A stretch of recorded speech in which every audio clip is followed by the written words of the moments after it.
My landlord told me never to answer the basement door after midnight. Last night, someone on the other side used my voice. I moved to New Jersey in November because I needed somewhere cheap, quiet, and far away from everyone who knew me. After my fiancé called off our wedding, staying in Philadelphia became impossible. Every bar, grocery store, and subway platform reminded me of a life that no longer existed. So when I found a one-bedroom apartment in a converted farmhouse outside Blairstown for only $950 a month, I didn't ask many questions. That should have been my first warning. The listing had been posted for less than 20 minutes. The photos showed low ceilings, old hardwood floors, and a narrow kitchen with pale green cabinets. The place looked dated but clean. More importantly, it sat alone at the end of a private road, surrounded by woods and abandoned farmland. The landlord's name was Walter Kessler. He was in his late 60s, broad-shouldered, with white hair cut close to his scalp, and a face that always looked sunburned. He met me at a gas station off Route 94 because, according to him, GPS usually sent people to the wrong side of the property. "Follow close," he said. "Cell service drops after the bridge." He wasn't exaggerating.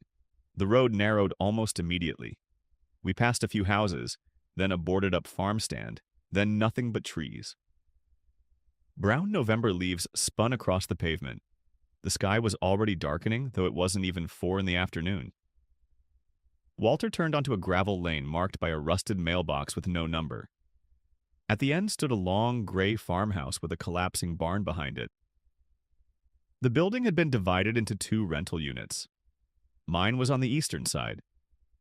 Walter said the western apartment was empty and would remain that way through the winter. Inside, the place looked almost exactly like the photos. The living room had a stone fireplace that no longer worked. The bedroom faced the woods. The kitchen was small but functional. Then Walter showed me the basement. The basement stairs were behind a narrow door beside the refrigerator. As soon as he opened it, cold air rolled into the kitchen. The stairs were steep and unfinished. At the bottom was a concrete room containing a washer, dryer, furnace, and shelves full of old paint cans. A single bulb hung from the ceiling. On the far wall was another door. It looked strange immediately. Unlike the flimsy interior doors upstairs, this one was made of thick, dark wood. 3 metal locks had been installed on my side, a deadbolt, a sliding bolt, and a heavy hook latch. The frame was covered with scratches. "What's through there?" I asked. "Old storage," Walter said.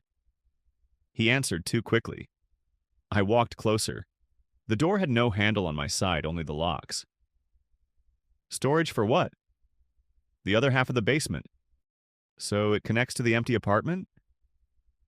Walter stared at the door for a few seconds. "Technically." That word made me turn toward him. He took a folded sheet of paper from his coat pocket and handed it to me. It was a list of rules for the property. Most were normal. No smoking, no pets, no parking on the grass, don't use the fireplace. The final rule had been typed in capital letters. The basement access door must remain locked between midnight and sunrise. Do not open it for any reason. I laughed because I assumed it was some kind of joke. Walter didn't. "The foundation shifts when the temperature changes," he said. "Sometimes that door moves in the frame, makes knocking sounds." "So the rule is because of noise?" "The rule is because I own the property." His tone ended the conversation. I should have walked away, but the apartment was available immediately, the rent included heating, and Walter only wanted 1 month's deposit. I signed the lease at the kitchen counter. Before leaving, he checked the basement locks twice. Then he said something I didn't fully understand at the time. "If you hear somebody down there, call me before you call the police." I asked him what he meant. He put on his coat. Sound carries strangely through old houses. For the first 2 weeks, nothing happened. I unpacked, started a remote customer service job, and settled into a routine. During the day, the isolation felt peaceful. Deer crossed the yard in the mornings. At night, I could see more stars than I'd ever seen in the city. The house made noises, but old houses always do. Pipes clicked. Floorboards creaked. Wind pushed branches against the siding. The furnace occasionally let out a metallic groan before starting. The first unusual thing happened on a Tuesday night. I was in bed watching videos when I heard 3 slow knocks. Not from the front door, not from the wall, from below me. Knock, knock, knock. I paused the video and listened. Nothing. I remembered Walter's warning about the basement door shifting in its frame. I almost ignored it, but then I checked the time. 12:17 a.m. I went into the kitchen. The basement door beside the refrigerator was closed. Cold air leaked from beneath it. For about a minute, I stood there listening. Then the knocking came again. 3 knocks, exactly the same rhythm. I opened the door at the top of the basement stairs and turned on the light. The concrete room was empty. The wooden access door stood on the far side, all 3 locks in place. I stayed at the top of the stairs. I didn't go down. "Hello?" I called. The word sounded weak and stupid. No one answered. I shut the stairway door and went back to bed. The next morning, I texted Walter. Heard the basement door knocking around midnight. You were right about the noise. He called me less than 30 seconds later. Did you open it? He didn't say hello. No. Did you unlock anything? No. Did you go into the basement? Just open the door at the top of the stairs. There was a long silence. You shouldn't do that either, he said. That wasn't in the rules. It is now. I laughed again, but he remained silent. Finally, I asked, is there someone living in the other unit? No. Could somebody get inside? No. Then what exactly are you worried about? Walter exhaled through his nose. People used to break into the barn. Sometimes they found their way into the old foundation tunnels. I looked through the kitchen window toward the barn. In daylight, it seemed farther away than I remembered. What foundation tunnels? Nothing you can access from your side. That doesn't answer my question. You kept the door locked. That's what matters. He hung up. I considered calling him back. Instead, I went downstairs during daylight to inspect the door. The concrete floor around it was dry and dusty. There were no footprints.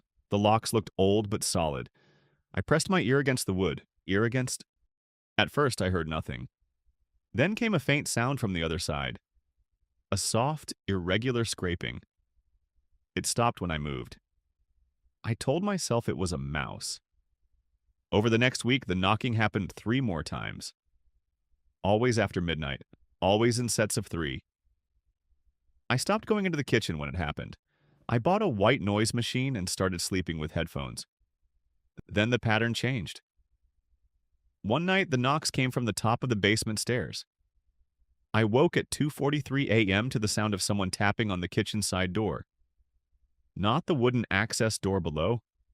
The thin door beside my refrigerator. Tap, tap, tap.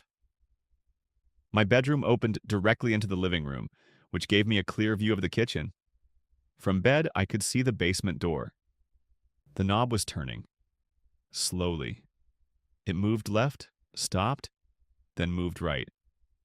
Someone was on the basement stairs trying to open it. I sat frozen beneath the blanket. The door was not locked. Walter had never told me to lock the upstairs basement entrance, only the heavy access door below. The knob turned again. Then the door opened about an inch. Darkness filled the gap. I grabbed my phone and turned on the flashlight. The beam crossed the living room and hit the door. It stopped moving. For several seconds, nothing happened. Then a man whispered from the other side. Sorry. The door slowly closed. I called Walter immediately. He answered on the first ring. There's someone in the basement, I whispered.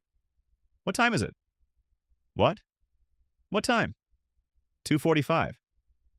Are you upstairs? Yes. Is the kitchen door closed? Yes. Lock it. I got out of bed and crossed the living room, keeping my phone light aimed at the basement entrance. The old door had a small latch near the top. My hands shook as I slid it into place. Locked, I said. Now go back to your room. Call the police. Not yet. Someone just opened the door. Did you see them? No. Did they say anything? I hesitated. They said, sorry. Walter went silent. Not normal silence. I heard him inhale sharply, then move around as though getting out of bed. What did the voice sound like? He asked. A man. Old or young? I don't know. Young, maybe. Did it sound familiar? No. That was the truth at the time. Walter said he was driving over. He told me to stay in the bedroom, turn off all lights, and not respond if I heard anything else. It took him 28 minutes to arrive. During those 28 minutes, the person in the basement climbed halfway up the stairs and stood there. I know because I could hear the wood creaking under their weight. They didn't knock again. They didn't touch the door. They just stood on the other side. At one point, I heard breathing, slow and patient. When Walter's truck finally came up the gravel lane, the sound stopped. He entered using his own key. He carried a large flashlight and an old pump-action shotgun. That was when I understood this wasn't about trespassers. He checked the kitchen door, made sure the latch was still secured, then unlocked it. Stay here, he said. Absolutely not. You'd rather come down? I stayed in the living room. Walter descended into the basement. I listened to his footsteps cross the concrete floor. A few seconds later, metal locks scraped. I ran into the kitchen. What are you doing? He was unlocking the access door. Walter! The basement light flickered once. Then he shouted, not in fear, in anger. Get back where you belong! Something slammed against the other side of the wooden door. The impact shook dust from the basement ceiling.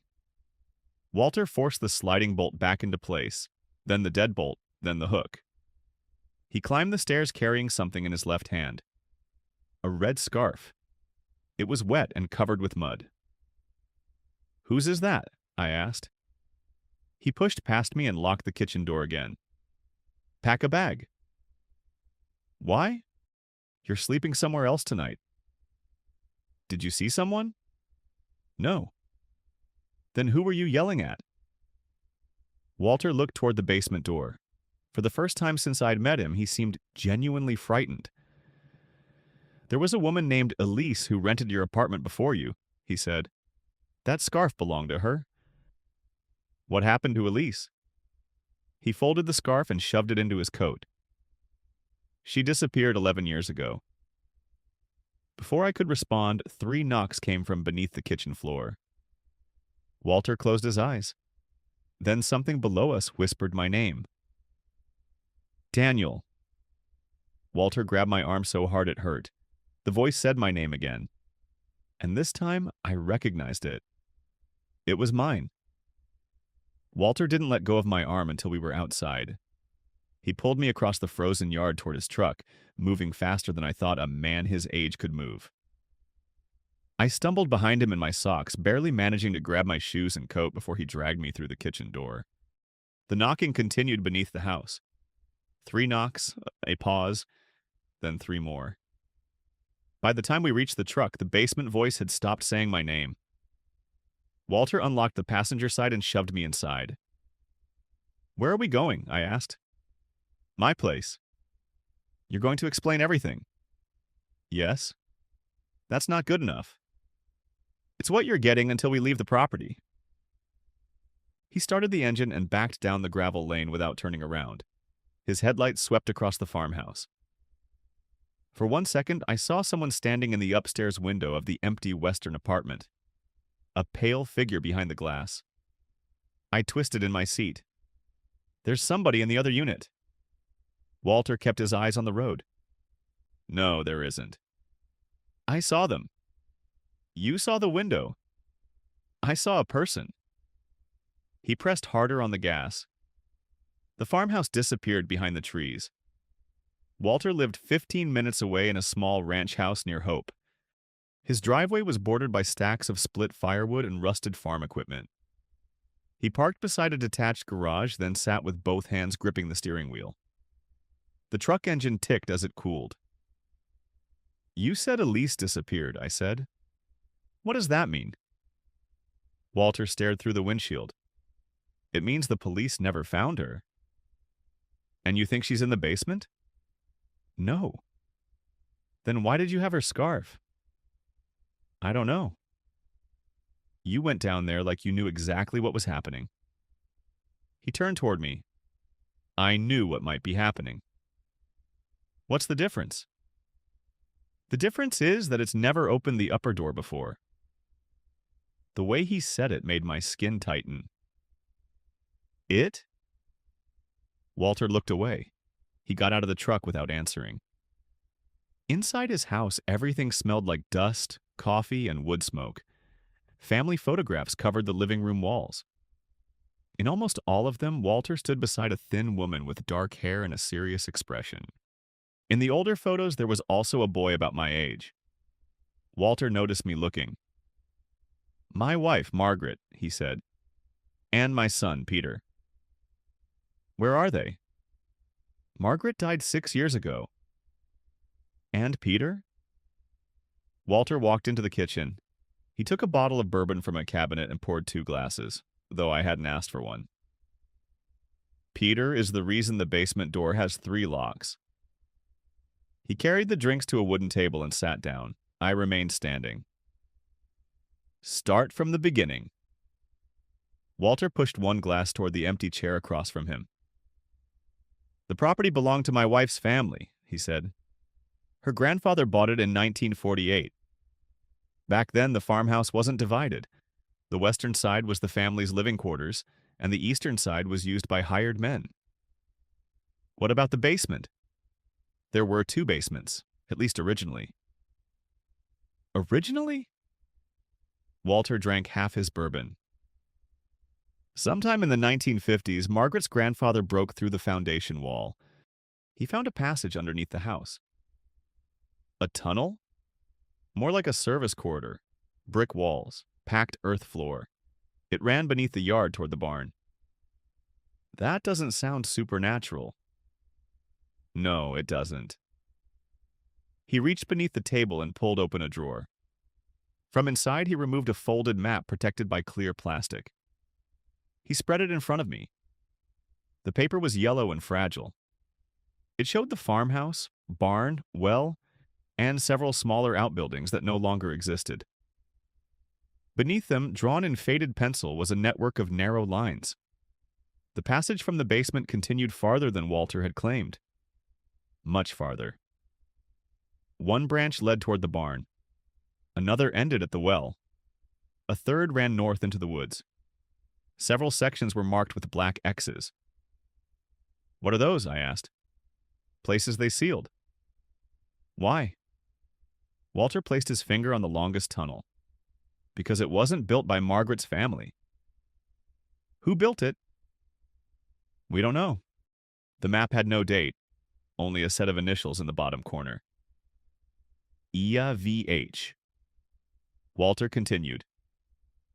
"In 1953, Margaret's grandfather hired 2 men to clear the passage. One of them quit after the first day. Said he heard someone following them in the dark. And the other stayed 3 days. Then he vanished." I stared at him. "You're telling me a worker disappeared under the house and no one called the police?" "They did. Police searched the property. They found his lantern and tools near the old well shaft." "But not him." "No." "And nobody thought the tunnels were dangerous enough to close?" "They did close them." Walter tapped one of the black X's. "They poured concrete into the northern section and bricked up the well passage. For a while, nothing happened." "For a while?" He looked at his glass. "In 1968, Margaret's uncle heard his daughter calling from the barn after midnight. She was asleep upstairs. He went outside anyway." "What happened to him?" "What?" "They found him the next morning standing barefoot in the woods." "Alive?" "Barely. He never spoke again." I sat down across from Walter. The bourbon remained untouched between my hands. You expect me to believe all of this? No, he said. I expect you to leave. The answer came too quickly. You knew something was wrong with that house, but you rented it to me anyway. His face hardened. I knew the locks worked. That's your defense? For 11 years, yes. I pushed the glass away. Tell me about Elise. Walter leaned back in his chair. Elise Merrow was 27. She moved into the apartment after a divorce. Quiet woman, worked nights at a nursing home in Hackettstown. How long did she live there? About 5 months. And then? She began hearing things. Knocking? At first. He stood and walked into the living room. When he returned, he carried a cardboard box filled with notebooks, loose papers, and photographs. He placed it on the table. These were left behind. I opened the first notebook. The handwriting was small and neat. Dates ran down the margins. Most entries were ordinary. Work schedules, grocery lists, reminders. Then, halfway through, the tone changed. January 8th. Heard movement behind basement door again. Walter says pipes. There are no pipes in that wall. January 11th. Someone knocked at 1:16 a.m. 3 times. I knocked back once. Nothing happened. January 14th. Found dirt beneath the laundry sink. Smelled like pond water. I looked up. She knocked back? Walter nodded. What happened after that? Keep reading. I turned the page. January 15th. Dreamed I was under the house. Could hear everyone walking above me. I knew where they were by the vibrations. When I woke up, my feet were muddy. January 17th. The voice is not coming from the other apartment. It is deeper. January 19th. It knows Peter's name. I stopped. Your son? Walter's jaw tightened. Elise and Peter knew each other. How well? He didn't answer immediately. Well enough. I looked back at the notebook. January 20th, Peter came over. He says the tunnel is real. Says his father is lying about what happened when he was a child. January 22nd. Peter showed me the hidden latch. I read the line twice. What hidden latch? Walter snatched the notebook from me. That's enough. No, it isn't. He closed the book. She found a way into the passage without opening the basement door. Where? The old coal chute behind the furnace. I remembered the shelves of paint cans in the dark corner behind the heating unit. I hadn't seen any chute. It was sealed later, Walter said. What happened when she opened it? She and Peter went inside. Together. Yes. And? Only Peter came back. The room seemed to contract around me. Walter stared at the tabletop. He returned 3 hours later. No shoes, no coat. His hands were covered in blood, but none of it belonged to him. What did he say? That Elise had followed a voice. Whose voice? Walter swallowed. Her mother's. I waited. And then? Peter said they reached a room beneath the barn. There were names carved into the walls, hundreds of them, some old, some recent. Did he see Elise disappear? He said the tunnel changed. I said nothing. Walter continued, quieter now. He claimed they were walking back toward the house, but every turn brought them to the same room. Elise started hearing her mother calling from behind one of the walls. Peter tried to stop her. She found a narrow gap in the bricks and squeezed through. And he left her? He heard her screaming. Then he heard her laughing. Then she called him from somewhere behind him. I felt cold despite the heat in Walter's kitchen. What happened to Peter after that? He stopped sleeping, started hearing Elise at the basement door every night. Did he open it? Yes. The word was almost a whisper. Walter looked toward the dark living room. One night, I found him standing in the basement with all three locks open. The door was wide. He was talking to someone in the passage. Who? He said it was Elise. But you didn't see her. No. What did you see? Walter's face changed. Not dramatically. His eyes simply lost focus, as if part of him had returned to that basement. I saw something crouched beyond the doorway, he said. It was wearing her red scarf. A truck passed on the road outside. Its headlights moved across the kitchen ceiling. I looked at the scarf on the counter. Walter had brought it inside and placed it near the sink. Mud still dripped from one corner. What happened to Peter? I pulled him away from the door, locked it. The next morning he was gone. You said the locks worked. They did. Then how did he leave? Walter looked directly at me. He didn't leave through the door. Silence filled the kitchen. I thought of the whisper from my basement, my own voice saying my own name. Why did it copy me? Walter folded the map. It doesn't copy people immediately. It listens first. How long? I don't know. I've only lived there 2 weeks. That may have been enough. For what? To learn how you sound. My phone vibrated on the table. I nearly dropped it. The screen showed a notification from the motion camera I had installed in my apartment's living room after the first week.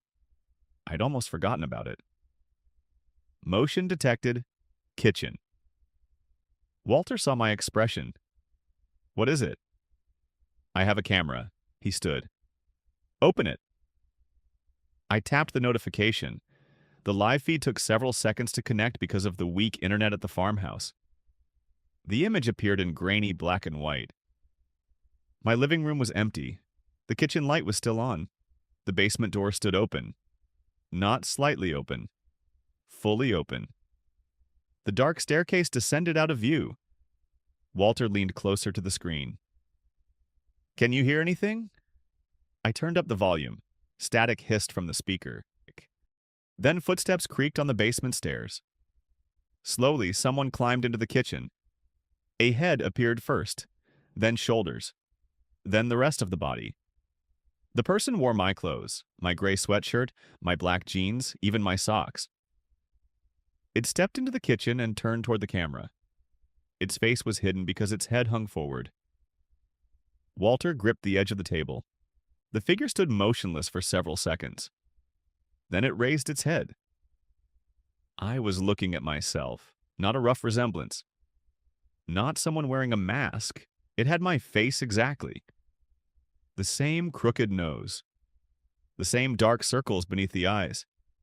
The small scar on my chin from a bicycle accident when I was 12. The thing smiled. I wasn't smiling. Its lips moved. The camera's microphone crackled. In my voice, it said, Walter took the wrong one. The live feed cut to black. For several seconds, neither of us moved. Then someone knocked on Walter's front door. 3 times. Neither of us moved. The 3 knocks echoed through Walter's house with the same measured rhythm I'd heard beneath the farmhouse. Knock, knock, knock.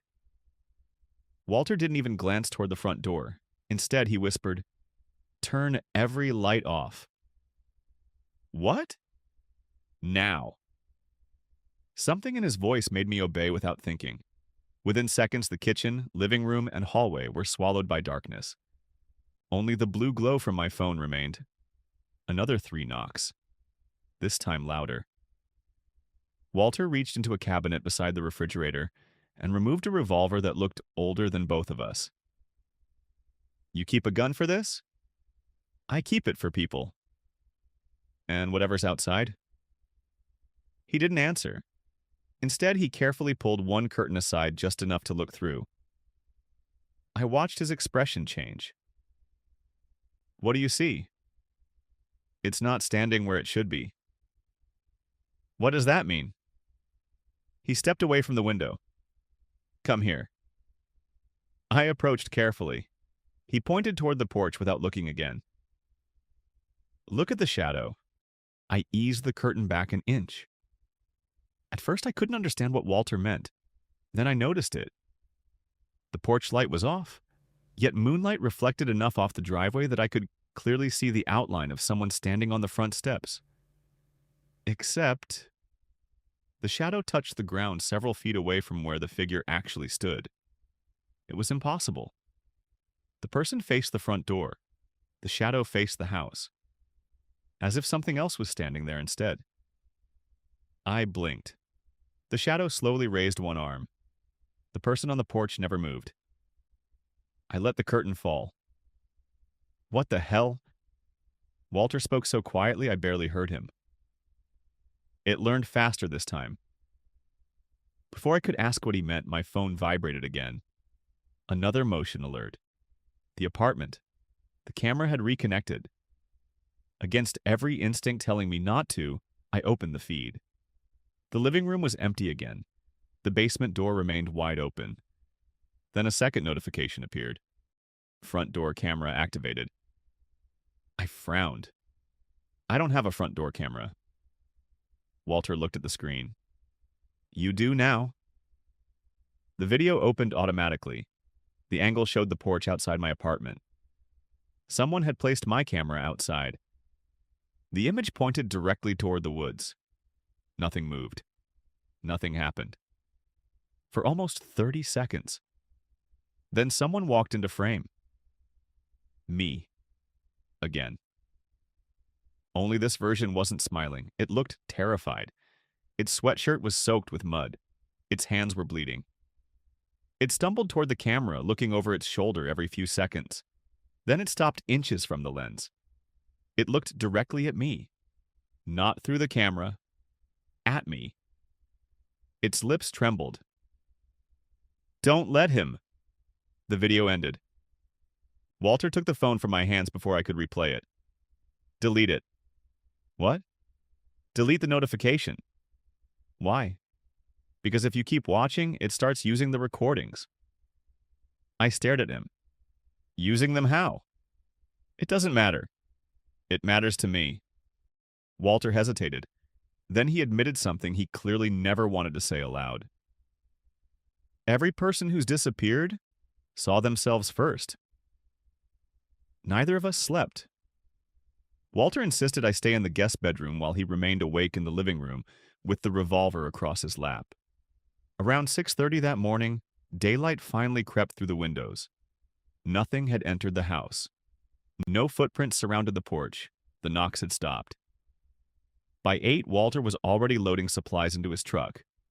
Rope, flashlights, fresh batteries, orange survey paint, a crowbar, 2 old miner's lanterns. What are we doing?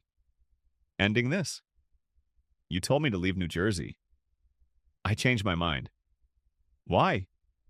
He slammed the truck bed shut. Because it came looking for you. And?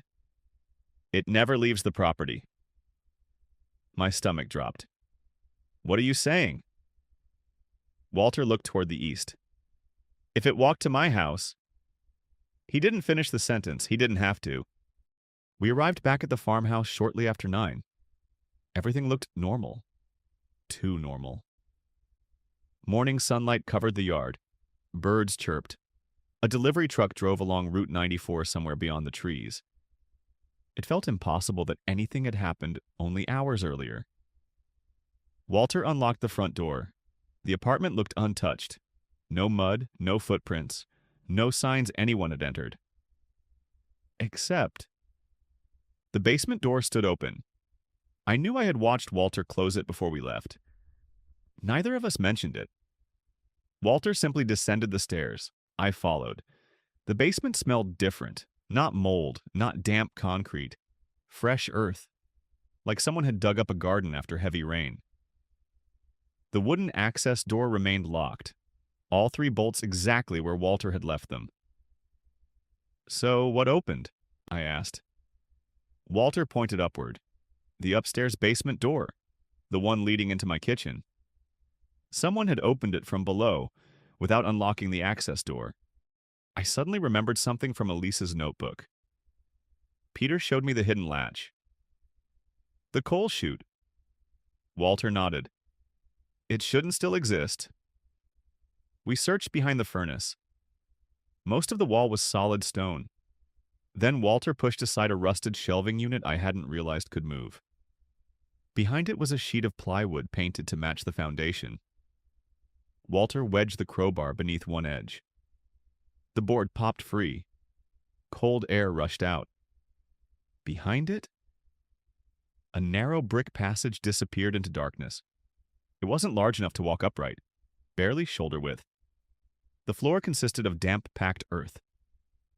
Walter stared into the opening. I sealed this. When? 12 years ago. Apparently not very well. No. He shook his head slowly. I filled it with concrete. Silence. There was no concrete, only an open tunnel. Walter lit one of the lanterns. We're going in. You've got to be kidding. You can stay.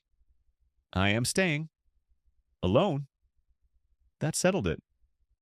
The tunnel forced us to crouch almost immediately. The air grew colder with every yard. The walls were old brick, blackened by moisture. Every 20 feet, Walter sprayed a bright orange line across the wall. So we don't get lost? He nodded. We always mark the way back. Always? He didn't answer. After roughly 5 minutes, the tunnel widened enough to stand upright. The ceiling rose to nearly 8 feet. Ancient wooden beams crossed overhead. Some had cracked badly. Others looked surprisingly new. Who maintains this? I asked. Walter's lantern stopped. No one. But these beams. They weren't here last time. My pulse quickened. Ahead, another corridor branched left. Walter checked the map. It shouldn't. What? There isn't supposed to be a turn here. We examined the paper again. According to the map, the tunnel should have continued straight toward the barn. Instead, 2 passages stretched ahead. One left, one right. Neither matched the drawing. Walter quietly folded the map. Maps don't work down here. I laughed nervously. That's not funny. I wasn't joking. The left passage ended after about 50 feet. Or at least, it appeared to. The brick wall at the end looked freshly constructed. Walter ran his flashlight over it. Something had been carved into every single brick. Names, thousands of them. Some deep, some barely scratches. Men, women, children. Dates spanning more than a century. Most names meant nothing. Then I saw one I recognized. Elise Marrow.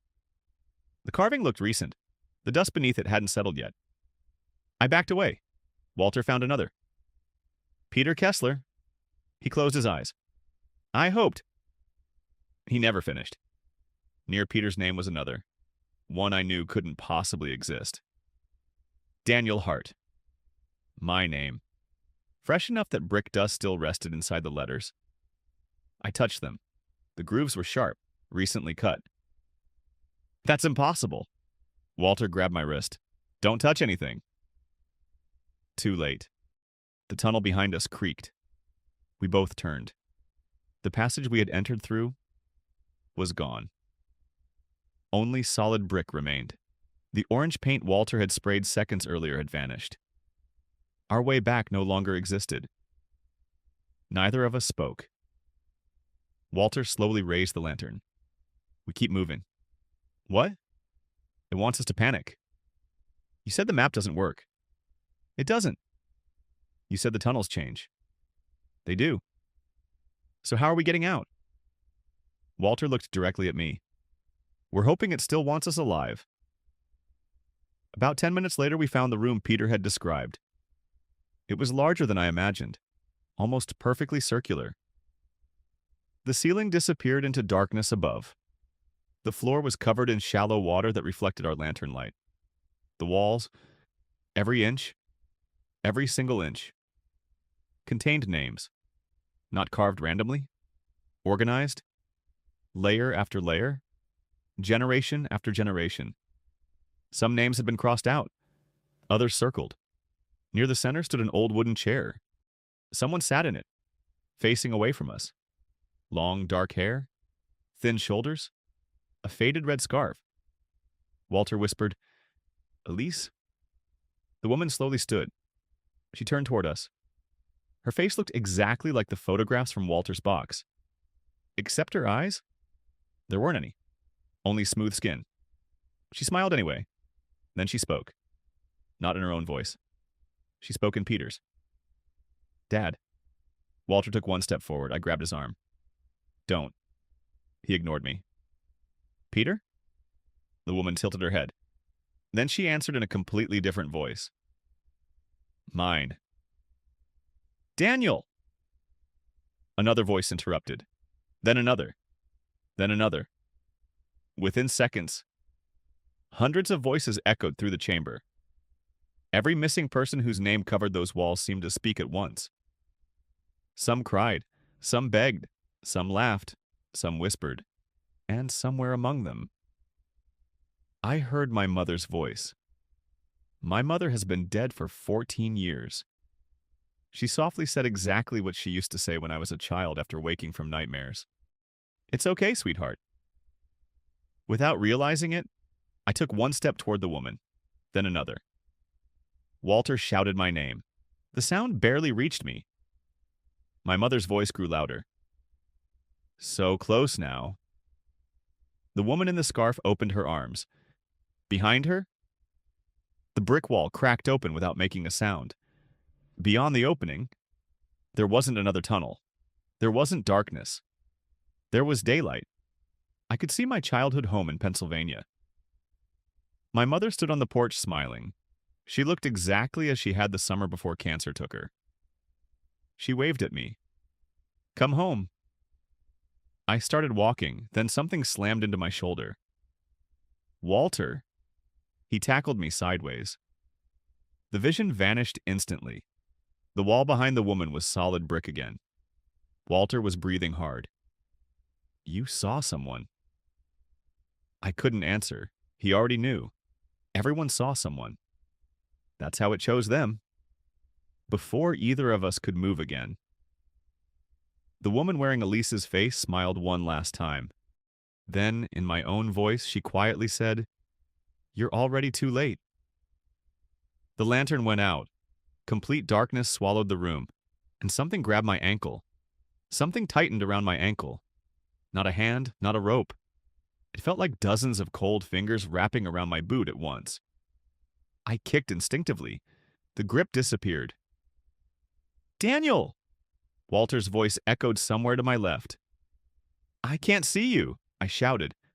"Don't move." Too late.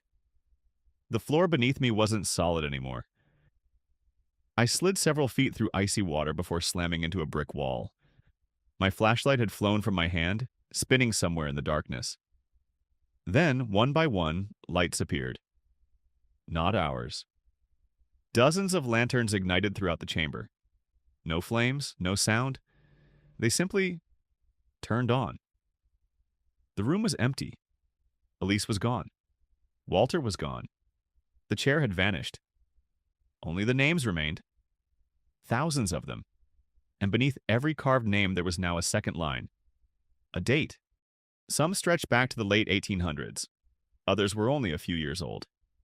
I found Peter's. Peter Kessler. March 14th, 2015. Elise's. Elise Marrow. January 24th, 2015. Then I found mine. The date beneath my name wasn't today. It was tomorrow. November 18th. My stomach turned. Whatever this place was, it believed I was already dead. A flashlight beam suddenly swept across the room. Walter. He looked older than he had only minutes earlier. His face was pale. His breathing was uneven. "You saw it?" "The date." He nodded once. "It always writes tomorrow." "What does that mean?" "It means it hasn't finished." A low rumble rolled through the chamber. The bricks around us trembled. Hairline cracks spread across the walls. Walter grabbed my arm. "We're leaving." Which way? I don't know anymore. He wasn't lying. Every tunnel now looked identical. Every passage curved into darkness. The orange paint markers were gone. The map in Walter's pocket no longer matched anything around us. Then we heard footsteps. Not one person. Many. Hundreds. Slow, patient, walking toward us from every tunnel at once. Walter whispered something under his breath. What? My grandfather told me something before he died. What? He said... Walter swallowed. Never follow the voices. The footsteps stopped. Absolute silence. Then my own voice came from the tunnel ahead. Walter? Another from behind us. Daniel? Another to the right. I'm over here. Another. I found the exit. Every direction spoke with our voices. Perfectly. Walter closed his eyes. Pick one. What? We only get one chance. How? He pointed at the floor. I looked down. Tiny ripples moved across the shallow water. Every voice created vibrations. Only one tunnel made no ripples at all. Walter saw it too. There. We ran. The voices immediately changed. Now they screamed.